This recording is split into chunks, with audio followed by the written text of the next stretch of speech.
Credibilidade, conversa descontraída, dinamismo e interatividade.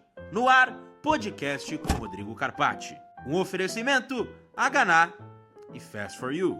Olá, seja muito bem-vindo. Está no ar mais um podcast Rodrigo Carpati. Então, se você quiser assistir esse programa, basta acessar o meu canal no YouTube, Rodrigo Carpati. Não esqueça de seguir e também curtir esse podcast. Vou começar com a frase: um grande líder é exemplo pela atitude, não pelo discurso. Robson Shiba.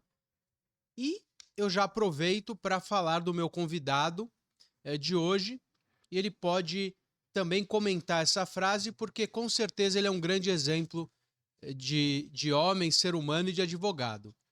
Eduardo Roca, advogado, empresário, investidor, sócio fundador da RZ Advogados e da RZ Investimentos, pós-graduado em processo tributário, especialista em contabilidade fiscal e comportamento humano. Ele é eleito 2019, 20, 21, 22 por indicações internacionais, profissional conceituado, referências no World Tax, WT, Height Regarded. Você vê que o meu inglês não é meu forte, né? Roca, seja bem-vindo, obrigado por estar comigo. Esse currículo todo. Essa é a experiência, na verdade. Esse é acho que o resultado de uma longa jornada aí da advocacia, do trabalho, desse desenvolvimento e lidando com pessoas. Achei interessante até a frase que você trouxe aí.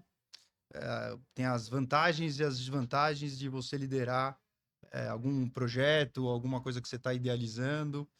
E ele traz para a todo momento essa busca de um propósito, para saber se você lidera alguém. Acho que o principal ponto é saber para onde você está indo, né? Então, eu acho que essa miscigenação aí de premiação, currículo, empreendedorismo é alguma coisa que está dentro de você, mas o que te movimenta mesmo as pessoas que você vai levando junto nesse caminho. Então, é um prazer estar aqui com você e espero que a gente possa trazer para todo mundo difusão de conhecimento.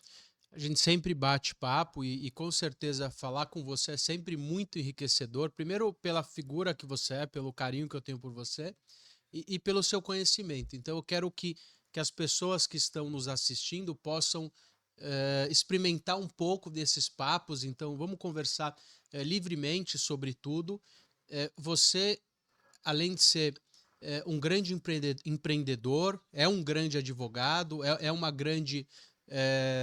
grande exemplo de pai, de marido. Então, isso tudo unido faz de você uma grande pessoa. E conversei em episódios anteriores, inclusive com o Paciléu, e as pessoas de sucesso, elas têm algo muito parecido. Então, eu estou conversando com você, eu já conheço a sua história, mas é parecido com a minha, é parecido com a do Paciléu, é parecido com a do Massicano. A gente une aí família, esporte, conhecimento, empreendedorismo, acreditar no que a gente faz, a dedicação naquilo que a gente faz. Então, eu queria que você começasse falando um pouco sobre quem é o Eduardo e o que te fez chegar até aqui. Ter um grande escritório de advocacia, num grande endereço da cidade e com certeza isso é um diferencial que o nosso público quer entender e aprender um pouquinho. Bom, acho que assim, é muito abrangente. Você conhece a minha carreira, assim como eu conheço a sua. E eu acho que o grande barato e o que deu muita energia para chegar até aqui foi a questão da própria advocacia em si, né? Então, da mesma forma que você, que eu sei que a sua história também, de não ter um pai advogado, de não ter nascido em algo pronto, né? Com as vantagens e as desvantagens de ter algo pronto, né? E eu acho que a advocacia ela dá uma amplitude de conhecimento e você acaba lidando com tantas situações no seu dia a dia que acaba sendo um grande facilitador para te dar um direcionamento de propósito, de empreendedorismo. Você tem a chance, muitas vezes, com o cliente que você recebe, até pela orientação técnica que você vai dar, o como não fazer, ou o que não fazer, ou o que fazer de acordo com as experiências que você vai tendo, né? Então, basicamente, a minha carreira lá se inicia como todo advogado que não tem ali um escritório ou uma história na advocacia, através de muito estudo, mas também de muita, inicialmente eu diria, de transpiração. Eu acho que chegar nessa fase que agora, pós-40, e olhar para trás, eu vejo que muita coisa que foi sendo idealizada foi muito mais por transpiração e por acreditar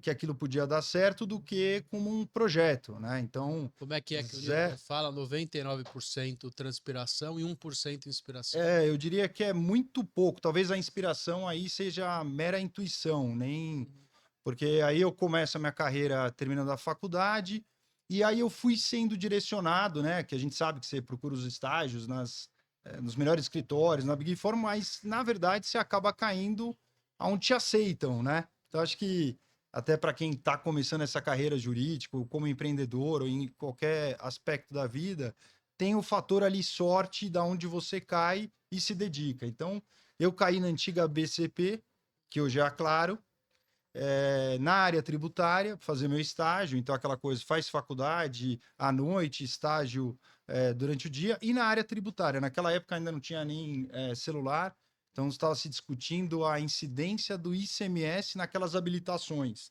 Então você primeiro comprava a habilitação e depois... E demorava, né? Demorava anos para sair. Bom, aí eu tô lá na BCP, naquele mundo corporativo, e aí fui fazendo a minha carreira, iniciando minha carreira ali, conhecendo pessoas e também tive ali um namoro ali com a questão ali do comportamento humano, né? Porque como depois a minha formação toda de especialização foi tributária e também em contabilidade fiscal, é algo que são as pessoas na condição, na luta contra o Estado, né? Contra no sentido de lidando com direito público, né? E isso até foi uma mudança, assim, eu diria que nos últimos anos, muito radical, de eu estar dentro desse litígio tributário, essa questão aí toda complexa, a gente está à beira de uma reforma, e por gostar muito do comportamento humano, de lidar com as pessoas, eu fui migrando toda a minha carreira para essa questão de gestão de crise, e aí leia-se vinculado com as questões criminais, tributárias, vinculado com as grandes operações, e aí chegando num tema que é essa história de planejamento sucessório, né? E aí, quando eu me deparo ali com um planejamento sucessório, eu estou de frente ali, literalmente, com os problemas de qualquer ser humano. Que é, muitas vezes, aquilo, quando se fala planejamento sucessório, é algo que você está idealizando, ou para o final da sua vida, ou para uma questão de herança, ou para uma questão de proteção patrimonial por aquele momento que está vivendo. Só que esse planejamento ele não é muito certeiro, porque ele é uma fotografia desse momento. Então, minha carreira começa na área tributária, com muita contabilidade, muita auditoria, lidando pouco com pessoa, e de repente eu me deparo com essa questão do planejamento sucessório, já com uma bagagem que já me trazia dessa experiência na área tributária. E aí, vinculado a isso tudo, essa questão de misturar a advocacia, ela te dá amplitude. E aí, obviamente, que foram surgindo outras oportunidades de negócio, tanto negócio como startup, como investimento em alguma empresa que está nascendo, ou como investidor anjo. E aí, você já sabendo como funcionam as estruturas, sabendo ler um balanço, uma demonstração de resultado, você acaba sendo mais, obviamente, assertivo, né? Então, a minha carreira ela foi toda dentro da advocacia e as oportunidades que a advocacia trazem, né? Então, a gente naquela época eu passei por, até o brinco hoje, que é grandes projetos especiais. Então, nós tivemos a oportunidade de ver a reforma do Código Civil, a reforma do Código de Processo Civil. Eu estou diante aqui de uma reforma tributária, passou aqui às nossas costas a reforma previdenciária, e sempre quando você tem uma grande modificação nessa legislação, acaba trazendo diversas oportunidades e tal. E eu acho que depois dessa experiência toda, e agora nessa fase, sim, aí tem mais a questão da bagagem que você carrega e muito mais até essa questão da inspiração, não deixando de lado a transpiração. Então, E depois disso tudo, a gente vai entrar um pouco na área tributária, depois na área societária, para falar com os advogados e com as pessoas que estão nos escutando. Mas depois o Eduardo Roca foi para a área da filosofia. Então, eu acho que é exato. isso é muito interessante, porque é a internalização de um conhecimento e como alguém que segue uma linha totalmente técnica, matemática, né? Porque o tributário é muito o direito ele é muito amplo, o direito não, muitas vezes não tem lógica, né? A lei às vezes tem a lógica da lei, mas não é matemática. Mas o tributário é matemática, né? O direito tributário ele é matemático, mas a filosofia não. A filosofia é algo muito profundo. É. O que você buscou na filosofia? Rodrigo, acho que na verdade, até dentro do próprio direito tributário, eu concordo com você, o direito é único, né? E o direito na origem são as regras, né, que conduzem uma sociedade, né? Então, eu acho que o cerne do direito ele está dentro da filosofia, né? E por uma questão talvez de uma questão didática, se segregou tanto as atividades assim, direito tributário, o financeiro, e você é da fase ainda, começo, final dos anos 90 ainda, que o brasileiro, o advogado, o escritório de advocacia, copiou muito o modelo americano e tentou segmentar ainda mais, né? Então, é óleo e gás, é banco, é saúde, como se tudo isso não tivesse dentro do Código Uma Civil. mesma caixinha. É, e eu acho que isso é um ciclo que vai se repetindo a todo momento. Então, você vê, num primeiro momento, muita especialidade, e depois você vê uma certa impessoalidade. E aí tem uma tendência desse ciclo ele retomar, ele voltar. Então, assim, dando exemplo aqui geral, que eu passei também por isso, mas os escritórios, um grande crescimento e depois várias cisões. Uhum, Você vê grandes grupos hospitalares e depois cisões. uhum. Depois, e acho que esse movimento ele se repete muito ligado com o comportamento humano. E aí está a base da filosofia.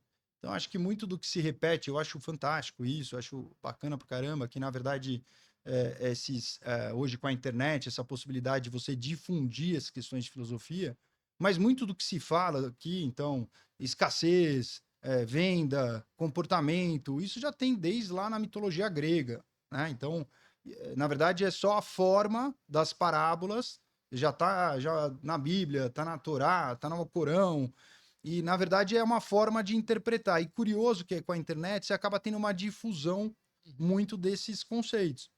E eu acho que o conhecimento ele está aí, a base do conhecimento que dá suporte tanto para o direito e como também para conhecer no marketing o seu público-alvo, isso já é assim, difundido há muito tempo. Então, foi uma mistura de percepção, de falar, poxa vida, será que isso é novo ou será que está se repetindo? Será que isso é uma fase de um ciclo? E aí, quando você vai na teoria, aí, para quem gosta, aí eu recomendo, porque aí é uma infinidade de conhecimento que você pode trazer. E eu acho o principal ponto esse, sobretudo nessa fase que a gente está de inteligência artificial.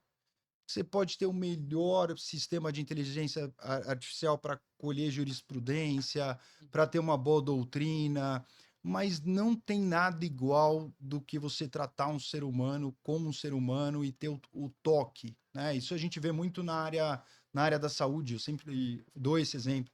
E eu acho que a advocacia, ela também tem esse caráter. Eu acho que o momento da advocacia hoje é essa bifurcação, né? Então você tem os escritórios que estão altamente tecnológicos, contencioso de massa e muito, e você tem os escritórios, que é o que eu me posiciono, e aí eu fui me especializar para isso, que é a questão da pessoalidade e a questão do conflito em si, né? Hoje você é um cara, uma pessoa assim, um advogado que lida muito com mediação de conflito em condomínio.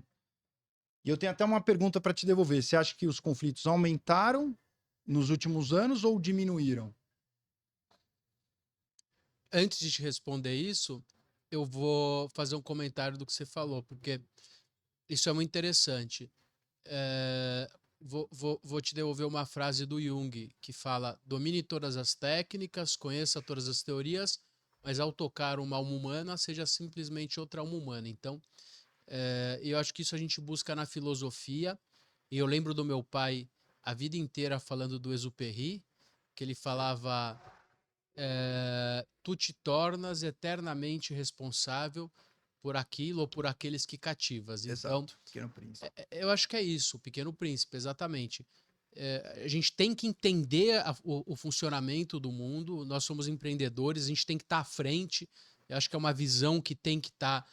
O Paciléu falou de uma frase que eu já tinha ouvido, que é: para ver a ilha, você precisa sair da ilha. Para enxergar a ilha, você precisa sair. Então, a gente precisa ter uma visão global, mais importante do que ter a visão frontal daquilo que você está enfrentando. E para enfrentar aquilo, você tem que estar preparado, e eu acho que o entendimento do mundo como filosofia, e não só a filosofia do direito, mas a filosofia de vida, os grandes pensadores abrem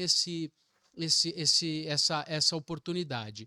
Eu vejo um momento do mundo de muita beligerância, a gente vê, inclusive pelas guerras, acho que o mundo pós-pandemia é um mundo muito mais egoísta do que o mundo pré-pandemia. Cada vez mais as pessoas são individualistas, cada vez mais é difícil você fechar a sua conta, seja aqui, seja nos Estados Unidos, no Japão. Então, cada um vai buscando os seus meios e vai atropelando a vida. Eu lembro de ter visto há alguns anos o noticiário no Japão que as pessoas morrem no ônibus, morrem no trem, de exaustão. O cara trabalha 12 horas por dia, volta, dorme e tinha gente que morria, enfim. Você tem uma sociedade de adolescentes e crianças com problemas psicológicos, com necessidades de tratamentos psicológicos que a gente não tinha na nossa infância. Ou pelo menos não sabia. Ou não sabia. Enfim. Isso é um ponto filosófico, né? Na verdade, assim, esses problemas hoje, eles são maiores ou eles apareceram. Ou se tem conhecimento hoje desses problemas, né? Eu acho que a nossa geração, e eu também concordo com você da questão da própria da pandemia, ela catalisou, né, todas essas questões. E eu acho que as mídias, tudo isso é algo novo. Mas eu, assim, acho que foi até o Cortella que falou, eu sou como fala, eu sou um otimista, assim, esperançoso. Um entusiasta. Um realista esperançoso. Eu acho que a questão... E aí, talvez, por isso que eu fui buscar a questão para conhecer o comportamento humano. Os ciclos, eles vão se repetindo. O que a gente está vivenciando aqui é uma modificação em grandes paradigmas. Então, até o que você falou, essa exaustão de trabalho. Hoje, com a inteligência artificial, eu acho que a gente tem uma possibilidade de redução. Mas aí, por outro lado, você também tem muita gente que vai estar ociosa dentro desse contexto de internet, uma série de situações.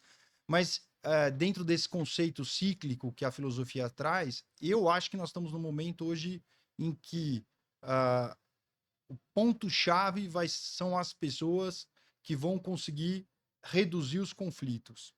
Então, é como se, de repente, a gente estivesse numa fase de rasgando as regras. Então, aquele que... E aí, se apoiando na internet, a gente dá voz a muitas opiniões, e eu vejo hoje um pouco de uma perda ali do conceito do que é democracia, que pode ser não necessariamente é o melhor dos que tem. Nós ainda não desenvolvemos um sistema que seja melhor que a democracia. E eu vejo que pega em todos os aspectos, e esse é o ponto que eu fui buscar para estudar dentro da filosofia. Então, eu vou dar alguns exemplos e você sabe melhor que eu que se lida isso com todos os dias. Então, você tem uma decisão soberana de um condomínio numa assembleia em que foi uma eleição que está o prédio inteiro e foi vencida por maioria. A minoria, ela não aceita. E aí ela vai buscar mecanismos para tentar. E aí, se o judiciário convalida, ela vai se utilizar de mecanismos para deturpar ou para prejudicar aquela decisão soberana. Então, isso tudo está ligado a comportamento. Sim, então, aquela pessoa, ela vai na internet, encontra uma outra pessoa que aconteceu em determinada situação, e como a gente sabe, acaba acontecendo isso nesses movimentos também políticos. Obviamente que as pessoas não aceitam, não é só no Brasil, mas nos Estados Unidos, em grandes democracias, a gente está perdendo esse senso de aceitar E de civilidade, né? do coletivo, do que é a decisão, a vontade da maioria.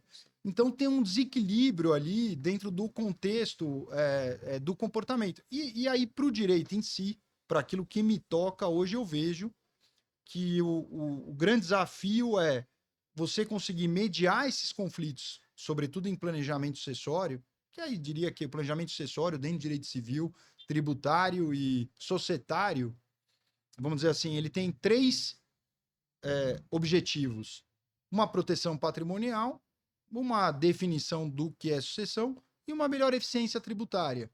E aí, normalmente, as pessoas que chegam lá, elas querem ter os três. É impossível, né? Porque se você deixar muito protegido, você paga mais imposto. Se você pagar mais imposto, você deixa menos protegido. Então, assim, é uma equação que ela não é uma matemática. Mas o que mais faz diferença de fazer um planejamento como esse é como você vai lidar com cada um daqueles indivíduos, doente familiar que você está planejando, e que não necessariamente expressam aquilo que realmente querem. Né? Então, aquele que está se planejando, ele nunca vai expressar para você. Então, eu vejo que hoje, apesar de você ter muita difusão desse caráter individual das pessoas, elas ainda estão escondendo, vamos dizer assim, mais ainda os sentimentos e expressando em outros campos, expressando, por exemplo, pela internet. Então, você vai numa assembleia de condomínio para uma decisão difícil, aparecem 4. Sim. Dos 4 ali, ninguém fica querendo se posicionar ao contrário, porque tá na frente de todo mundo, sai de lá, vai para a internet, grupo do WhatsApp e tal. Então, isso é mais comportamento humano do que direito. Completamente. E aí o direito se adaptar a tudo isso, né? Então, e aí você tem uma massificação dessa resolução de conflitos através do judiciário. Tá aí a questão do poder judiciário em si, né? Como o poder ele é tomado, os espaços eles são preenchidos quando há vácuo de poder. Você também deve acontecer isso. Vira e mexe. Em geral, você deve receber essa pergunta, né? O porquê que as decisões são tomadas pelo judiciário, porque você, como advogado, você não pode tomar. E hoje eu vejo que, assim, até o próprio judiciário, ele hoje é movimentado por partidos que, em determinada legislação, determinada situação, não concordam com a decisão soberana de um Congresso Nacional. Então, assim, você tem vão promulgar uma legislação, se discute, faz audiência pública, etc, tal, vota com o representante das pessoas, votou a favor, no dia seguinte tem o partido que é o dissidente, ele põe no judiciário, leva a questão para o STF. Então, em todos os setores eu vejo que esse conflito está ligado a um comportamento rebelde, diria, humano. Eu concordo com você e eu acho que a gente tem uma característica do judiciário, ainda mais em questões da nossa área, que as decisões judiciais na área condominial, apesar de existirem decisões muito antigas, mas elas não eram tão recorrentes como são hoje. Então a gente tem ali uma polarização muito grande de entendimentos ainda, sem súmulas específicas, mas eu acho que unindo tudo isso, a problemática da politização de STF, STJ, isso traz também uma instabilidade nisso tudo, que faz com que esse momento social traga mais rebeldia. Eu não sei se faz sentido para vocês que eu estou falando, mas assim, nós tivemos nesse país há pouco tempo atrás, antes da eleição, algo que a gente ainda discute na política, se foi golpe ou não foi golpe, independente de posição política. Então, a gente, desde a ditadura, a gente não teve um momento de instabilidade. Você ainda tem grupos que defendem que nós estamos sob censura. Você tem o próprio Estados Unidos tem algumas posturas com a política do STF. Então, isso traz um momento de instabilidade que também foi somada a uma mudança da pandemia, a uma crise mundial em termos financeiros, e isso faz com que aquele que está na ponta, que está morando dentro do condomínio, ou que está dentro daquela casa, também esteja aí sobre uma pressão, seja ele uma pessoa simples ou um grande empresário. Assim, eu faço essa leitura sobre... Eu acho também e eu acho também, claro que a gente aqui não vai conseguir nem dar a solução e nem conseguir trazer, assim, com toda essa base, experiência que você tem, que eu tenho. Eu participei, você sabe, das grandes operações, defendendo, e aí, naquele momento, quando eu conheci as pessoas, eu sempre fui de uma posição mais garantista, né? E aí, de repente, porque eu vejo também que o Estado, ele usa dessa máquina, né, pública ele destrói e constrói as pessoas com uma facilidade e não com um senso de justiça, que é um ideal, assim, utópico. Mas o que eu vejo, até por esse ângulo que você está dizendo, é que eu acho que falta representatividade. Eu acho que, olha só, se a gente está dizendo aqui dentro de uma assembleia, a gente não consegue ter, mesmo que não seja por unanimidade, mas que as pessoas que são as minorias, por uma decisão de um condomínio, aceitem e defendam aquilo. Eu acho que há um tempo atrás, e mesmo com toda essa instabilidade em vários setores que você colocou, eu vejo que as pessoas aceitavam aquela regra, mesmo que fosse da maioria e ela tivesse uma opinião. Eu vou te dar um exemplo aqui que é clássico. Eu estou participando da reforma tributária, representando algumas entidades. Para que a gente consiga ter representatividade nas comissões, eu preciso que a própria entidade tenha uma coerência do que ela quer. Então, vamos pegar uma entidade aqui de sorveteiros. Precisa ter um posicionamento. Então, eu preciso ter uma associação dos sorveteiros que vão discutir a carga tributária do sorvete. Agora, se eu não consigo ter dentro da própria entidade, uma liderança, uma definição do que é o que vai passar para os advogados defenderem dentro do Congresso Nacional de uma reforma, como é que... Agora, se eu for mais a fundo, eu provavelmente vou ter uma dezena de entidades que têm posicionamentos diferentes e que vão buscar profissionais que vão dentro do mesmo setor. E se eu for diminuindo ou chegando no máximo ali, eu acabo não tendo ninguém engajado. Quer ver um tema? Então, reforma tributária. A gente vai passar pela maior alteração desde a Constituição de 88, e eu não estou falando de alteração de paga 10%, 15%, 12%, não. Eu estou falando de comportamento humano.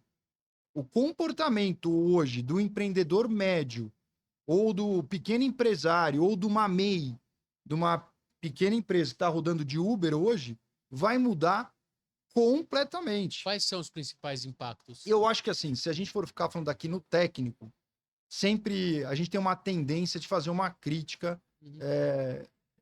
Por isso que eu falei que é uma mudança de comportamento. Fazer uma crítica, vai aumentar a carga, vai diminuir. Eu acho que sim, tem alguns setores que vão sentir muito, e principalmente o setor de serviço. Mas o principal ponto que eu vejo que vai dar essa diferença no comportamento humano chama-se split payment. O split payment é algo que não vi ainda ser difundido, mas é um mecanismo de controle de crédito e débito que vai valer para todas as pessoas. Eu vou dar um exemplo aqui. Escritório de advocacia, que eu sei que tem um monte aqui de advogado que está ouvindo. Então, escritório de advocacia. Você pode ser uma sociedade uniprofissional, você pode ser uma empresa no Simples. Só que funciona o seguinte: se o seu cliente ou for uma indústria ou for uma outra empresa de serviço que não seja do Simples Nacional, ele vai preferir contratar um escritório de advocacia que não esteja no Simples. Por quê? Porque aquele serviço que vai ser prestado, ele vai passar, o escritório de advocacia vai passar a nota que ele pagar, vai gerar um crédito para aquele que está adquirindo o serviço. Então, ele contratou o escritório, o Carpati de Advogados, vai lá fazer a contratação.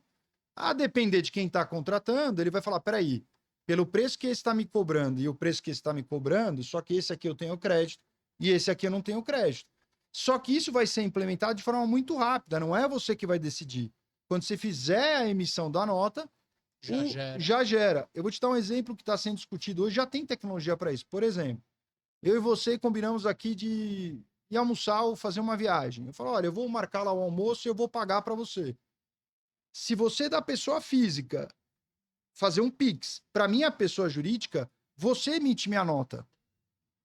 Não sou eu que emito. Então você fez um Pix, pessoa física, para uma pessoa jurídica. A hora que você colocou o CNPJ, já emitiu minha nota. Ué, mas isso não é um serviço que eu estou prestando, isso é um reembolso de despesa. Ou eu estou devolvendo um dinheiro que ele me. Tá bom, então eu vou ter que ir lá na minha empresa e falar: ó, essa nota aqui não é serviço. Mais do que isso. Aí é um serviço. Você emitiu minha nota, a nota está com você. Você vai tomar o crédito da minha nota. Olha como vai chegar longe isso. Se eu não paguei o imposto, você tem duas opções. Ou você paga o meu imposto e desconta do meu preço, ou você toma o meu crédito e avisa a Receita 3 dias para me fiscalizar.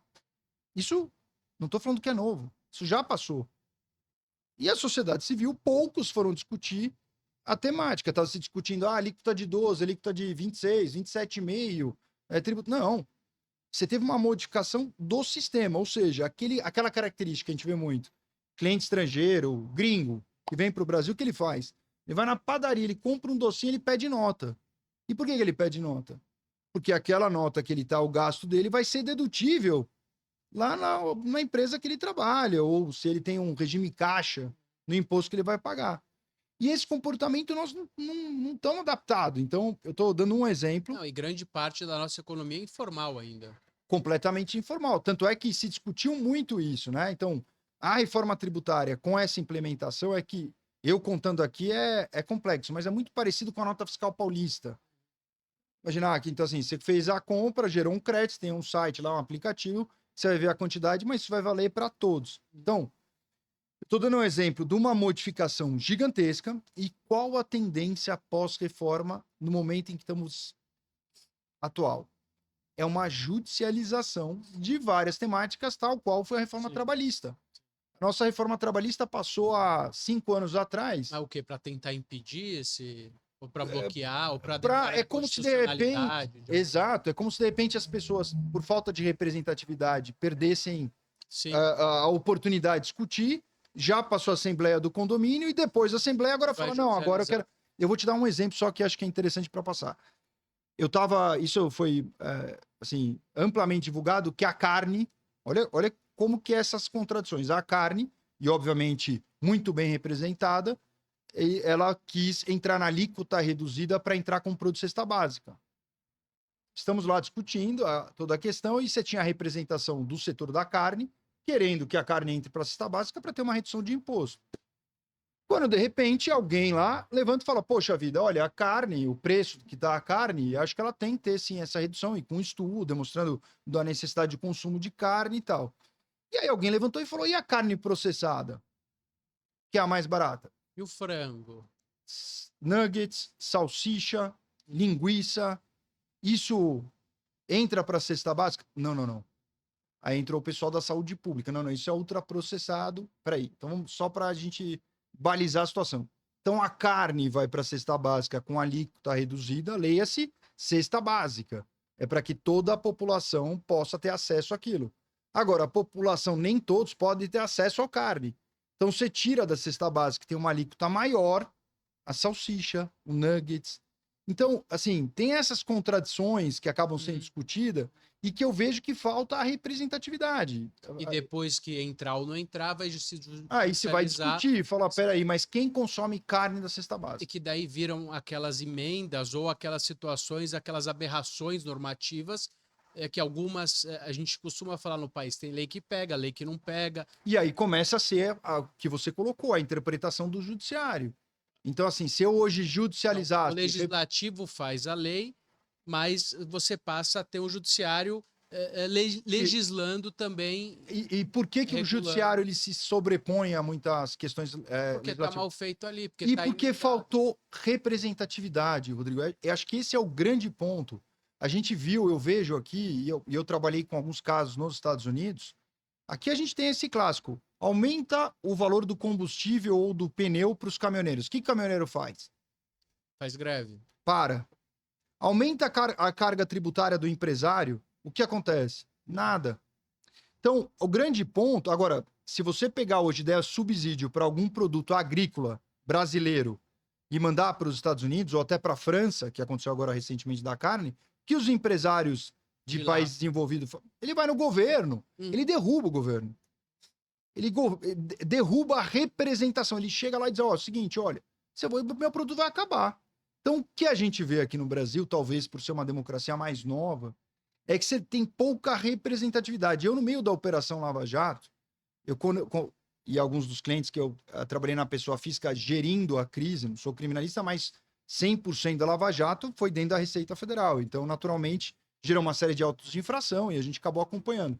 E era curioso que eu via a questão das empreiteiras ou de uma empresa, e o que faltava lá era representatividade, né? Até para ter um limite do que era razoável das operações que estavam acontecendo, porque as empresas também sentiram, tinham pessoas ali que não tinham nada a ver com os atos, nem fazendo entrando no mérito da operação em si.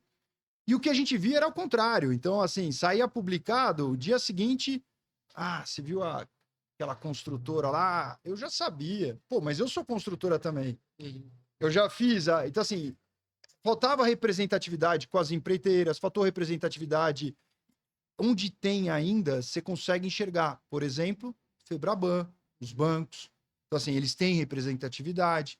O agronegócio. Você acha que isso é uma característica do nosso país, isso? Eu acho que é uma característica, aí, indo para a filosofia, de democracias novas. Eu acho que é uma característica de falta de identidade, assim, coletiva.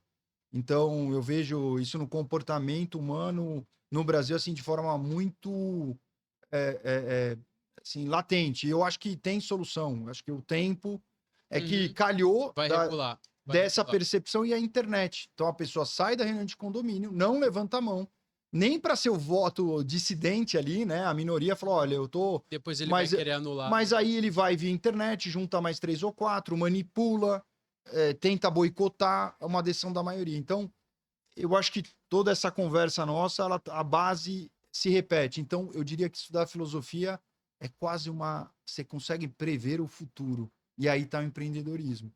Analisando o passado, a gente consegue... Você acaba falando, é a mesma situação que aconteceu, então a chance de se acertar é muito grande. Agora eu vou chamar o nosso amigo Felipe, que tem uma pergunta aí na ponta do lápis pra gente, ou na ponta da língua. Vamos lá. O doutor Eduardo falou a respeito de um termo aí, que é a primeira vez que eu vejo, democracias novas. E o quão próximo esse termo de democracias novas estão de uma não democracia, mas ainda arrogando para si o nome de democracia? É que, assim, aí é um conceito, eu diria, a teoria geral do Estado, aí é mais complexo. Mas aí, quando eu disse uma democracia nova, que, assim, se você pegar a história do Brasil, então, e aí tudo que se passou, eu acho que a questão você pegar a Constituição de 88, em comparação com outros países democráticos, ela é muito recente, né? E a nossa Constituição de 88, nós temos que lembrar que ela é a primeira Constituição pós uma ditadura. Então, você tem muita coisa ali na Constituição que visava garantir ao cidadão uma série de situações que não tinham sido ainda experimentadas, vamos dizer assim. Então, você tem lá dentro da teoria geral do Estado, e quem gosta de filosofia do direito sabe disso, na verdade, a legislação ela deveria ser um reflexo daquilo que a sociedade entende. Então, nós elegemos representantes que vão para o Congresso e fazem as leis ou de acordo com o anseio social, não é ao contrário, né? Então, só que a Constituição pós-ditadura, ela veio com uma série de situações que a sociedade ainda não estava ali muito bem experimentada, vamos dizer assim. Então, eu diria, quando eu segrego a questão que a gente era uma democracia jovem, eu acredito que ainda o Brasil esteja naquela fase de um processo democrático, poucas eleições, nós tivemos impeachment, talvez 5 presidentes pós a Constituição de 88, dos quais 2 sofreram impeachment, e que a gente ainda nunca tinha usado a lei do impeachment, assim, de repente usou uma vez, em 92, e aí começou a se banalizar a lei do impeachment, qualquer presidente que não tem apoio no Congresso usa a lei do impeachment, né? Então, o que isso me faz, eu chamo de democracia nova, é isso. Você ainda não conhecer todas as ferramentas que você tem dentro desse processo democrático que existe e se utilizar de mecanismos que são fora daquilo do que está previsto em lei para tentar fazer a sua vontade.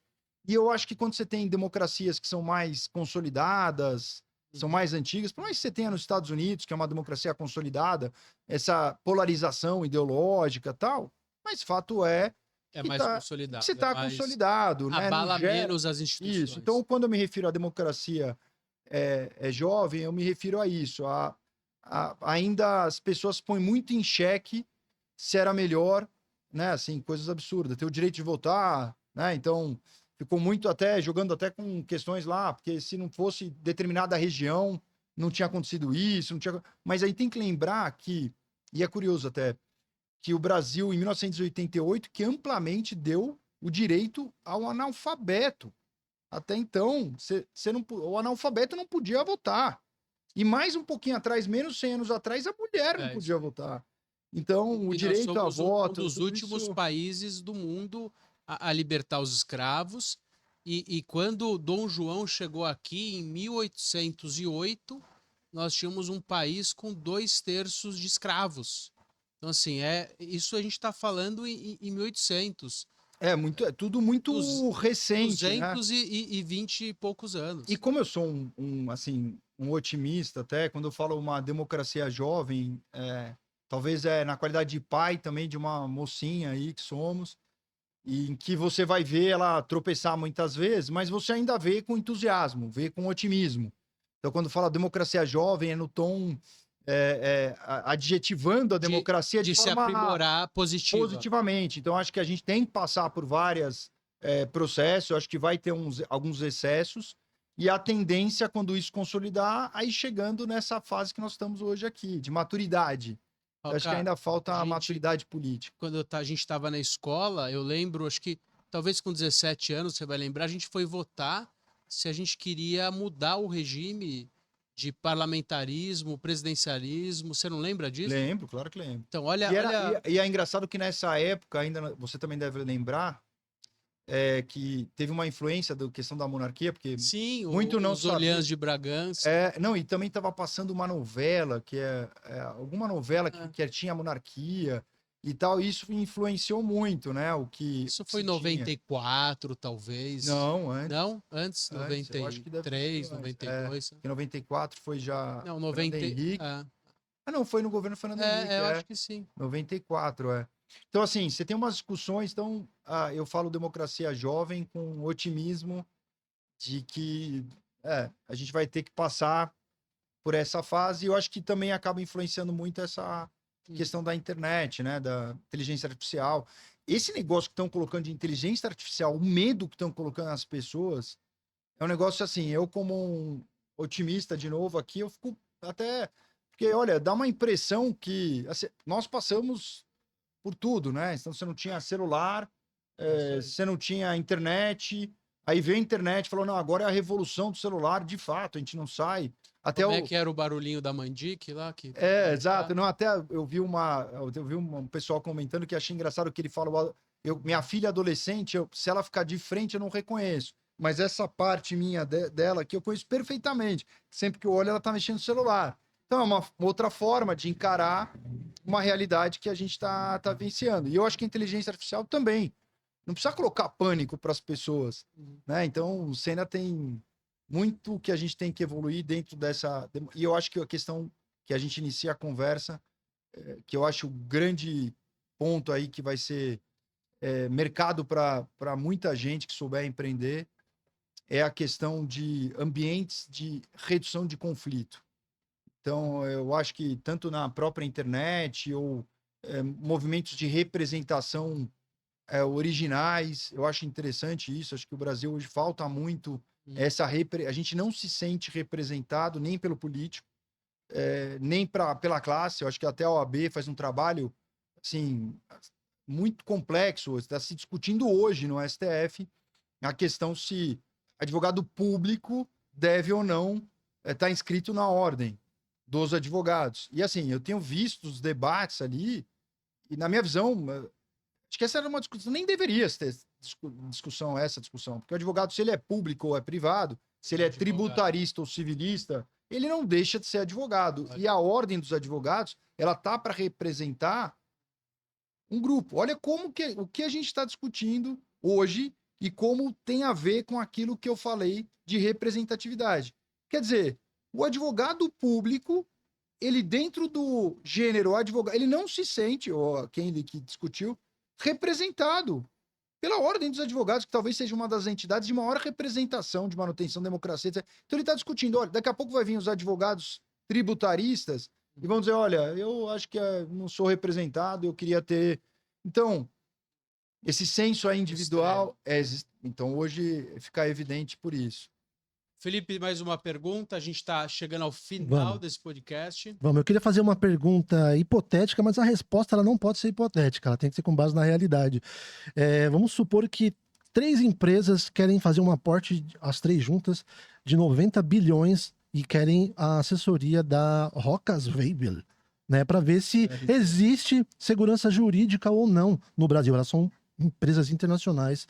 Vocês aconselhariam a fazer esse aporte? Existe segurança jurídica no Brasil? Você recebeu uma herança, Felipe? Já recebi e já foi embora. O aporte, né? Eu posso... é difícil com advogado, você sabe, né? Eu diria o seguinte, que se você for bem assessorado, você tem ali minimamente, eu não acho que é tanto assim, eu acho que talvez tenha um pouco de desconhecimento, mas eu vou fazer aqui um paralelo num momento que eu acho que faz sentido para te explicar o erro que eu cometi dentro de uma realidade do que você está me colocando. Então a resposta é, eu acho que tanto tem que pode se falar a todo momento, sai governo, entra governo, mas todas as multinacionais estão aí, o Brasil tem um potencial de consumidor gigantesco, ele tem tudo para ser feito, você vai para a Europa, hoje tem 12 estradas que levam para o mesmo lugar, trem, avião, e aqui não tem, então aqui é um canteiro de obras. Então, assim, sendo franco, eu acho que segurança jurídica, de forma, claro que você vai ter pontos específicos, passando por uma reforma tributária, tem a questão trabalhista, a pejotização ou não, mas acho que você tem minimamente ali uma legislação consolidada. E eu diria até mais, boa parte das discussões, elas têm muito mais a ver com o ambiente de eficiência, de se ganhar mais ou menos, do que de inviabilidade do investimento. Mas eu vou te contar que é do começo da minha carreira, o RZ Advogados, ele nasce lá em 2009, é muito rápido. Muito novo abri o escritório, eu tinha 26 anos, convidei um amigo que estudou comigo, o Edson Sveibel, que trabalhava já no direito societário, numa multinacional. E aí eu liguei para ele e falou, vou abrir escritório. Ele falou, pô, será mesmo que a gente vai abrir escritório? Eu falei, vamos. Ele falou, não, deixa eu falar com meu pai, né? Então ainda a gente estava naquela...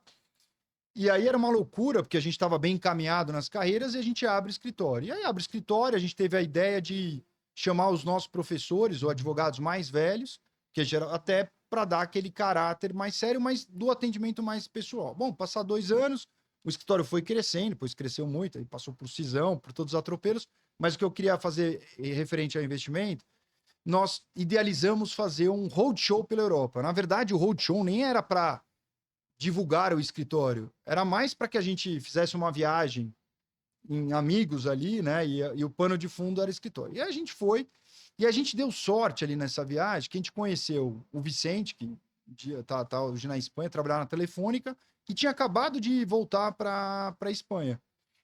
E ele pegou e marcou alguns eventos para que a gente falasse um pouquinho do Brasil e disso que você está colocando, da segurança jurídica do Brasil. Só que você vê como é que também tem um fator ali, transpiração, mas também sorte. Tinha acabado de sair a capa da Forbes, em que era o Cristo Redentor voando que nem um foguete. Então ele marcou na primeira em Madrid, com um amigo, numa universidade lá que ele tinha, para falar de Brasil, uma oportunidade.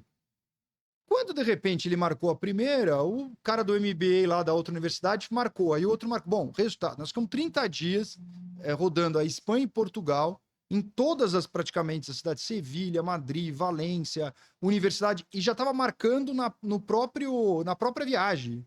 E qual que era o nosso objetivo? Falar o que era o Brasil, em termos societário, em termos tributários, e como funcionava para vir uma empresa. Bom, naquela época, Brasil crescendo, Europa em crise, o europeu já conhecedor, querendo exportar, querendo expandir, porque estava em crise lá. Bom, resultado, voltamos depois de 30 dias, estamos com uma centena de empresas estrangeiras, espanholas, portuguesas, italianas, que vieram para o Brasil tentar a sorte no Brasil. Bom, não preciso te dizer, respondendo sua pergunta, que eu vou te falar que 10% dessas empresas, ou até 15%, vai, no máximo, que se mantém até hoje. Eu estou falando em idos de 2010, 11. E qual que foi a maior dificuldade? Foi uma insegurança jurídica ou foi um desconhecimento do negócio? Ou da sociedade ou do comportamento daquele... Que ele tá... Então, assim, muita gente, sobretudo que vieram, eram empresas médias europeias, que vieram aqui para ofertar, às vezes, serviço e produtos que a gente já tinha. Eles acharam E nada que a ver aqui... com a carga tributária. E nada a ver. Então, assim, vieram, montaram a sociedade aqui, tinham um representante no Brasil, queriam pagar tributo, entenderam. Qual foi o problema? Foi um problema muito mais de conhecimento das pessoas que iam ser os consumidores deles. Da conjuntura do que Então, eu tive mais casos de negócios internacionais que foram fadados ou não deram certo por um desconhecimento do negócio ou do consumidor do que por um problema de insegurança jurídica. Roca, é um prazer te receber aqui. Obrigado. Nós passamos aí 50 minutos falando de um assunto extremamente importante, técnico, mas muito, muito prazeroso. Então, queria que você falasse alguma coisa aí, uma palavra final para a gente se despedir, para eu poder encerrar esse grande podcast. Bom, na verdade é só te agradecer. Aqui eu vou tirar aqui a minha armadura para, assim, enaltecer a pessoa, o ser humano que você é, Rodrigo, assim, tanto na Carpá Advogados como empreendedor. E acho que talvez a identidade que a gente cria com essas pessoas é o que mais me dá orgulho de ter você como amigo, assim, com a maior franqueza, porque o brilho no seu olhar, nos projetos que você toca, nas brigas que você se propõe a fazer, na qualidade de advogado, e tudo aquilo com toda a dificuldade que você vai tendo que ter, transpiração e convencimento das pessoas.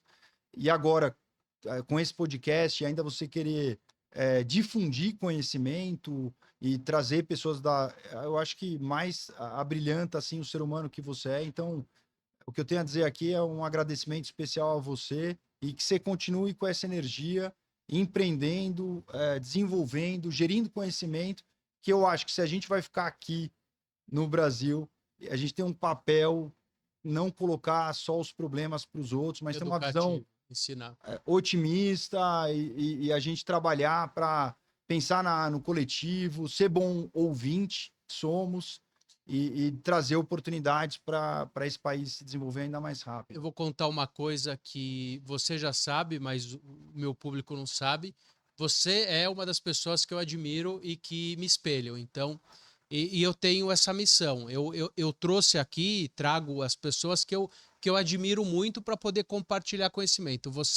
Nós somos a média das 5 pessoas que a gente mais anda. Então, você é um grande amigo, um grande professor, um grande norte que eu sigo, e sou muito feliz de ter pessoas como você que atravessam o meu caminho, e daí não é matemática, é um pouco de filosofia, de energia que eu acredito muito também, intuição. Então, obrigado. Você que está nos assistindo, obrigado por acompanhar. Se você quiser assistir esse ou outros programas, acesse o meu canal no YouTube, Rodrigo Carpati. Não deixe de seguir e curtir esse vídeo. Muito obrigado e até breve. Obrigado, irmão. Podcast Rodrigo Carpati, uma produção Universo Condomínio.